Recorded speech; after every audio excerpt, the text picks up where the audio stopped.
கரூர் அரவக்குறிச்சியில் 1,64,000 மதிப்புள்ள குட்கா மூட்டைகள் கடத்திச் சென்ற கார் பறிமுதல். கடத்தலில் ஈடுபட்ட ராஜஸ்தான் மாநிலத்தைச் சேர்ந்தவர் கைது, ஒருவர் தப்பியோட்டம். கரூர் மாவட்டம் அரவக்குறிச்சி அருகே ஆண்டிப்பட்டி கோட்டை பகுதியில் வீரேந்திர சிங் வயது 24, ஆனந்த்குமார் ஆகியோர் சேலத்திலிருந்து தூத்துக்குடி மாவட்டம் எட்டயாபுரம் செல்லும் போது ஆண்டிப்பட்டி கோட்டை அருகே அவர்கள் வந்த வாகனம் பஞ்சராகி உள்ளது.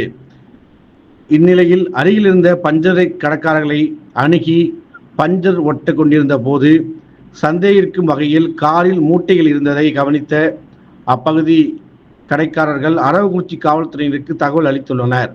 தகவலின் பேரில் போலீசார் அங்கு வந்து ஆய்வு மேற்கொள்ளும் நிலையில் போலீசாரை பார்த்தவுடன் ஒருவர் தப்பி ஓடிவிட்டார். பின்னர் காரில் முன்பக்க சீட்டுகளிலும் வாகனத்திலும் மூட்டைகளை பார்த்துவிட்டு அரவக்குறிச்சி காவல் துணை கண்காணிப்பாளர் சம்பவ இடத்திற்கு வந்து விசாரணை மேற்கொண்ட நிலையில் சொகுசு காரை காவல் நிலையத்திற்கு எடுத்துச் சென்றனர். அந்த காரில் சுமார் 1,64,000 மதிப்புள்ள குட்கா பொருட்கள் இருந்தது தெரியவந்தது.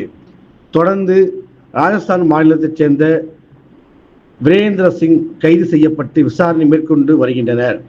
தப்பி ஓடிய நபரை போலீசார் வலைவீசி தேடி வரும் நிலையில் ராஜஸ்தான் மாநிலத்தைச் சேர்ந்த நபர் கைது செய்யப்பட்ட சம்பவம் பெரும் பரபரப்பை ஏற்படுத்தியுள்ளது.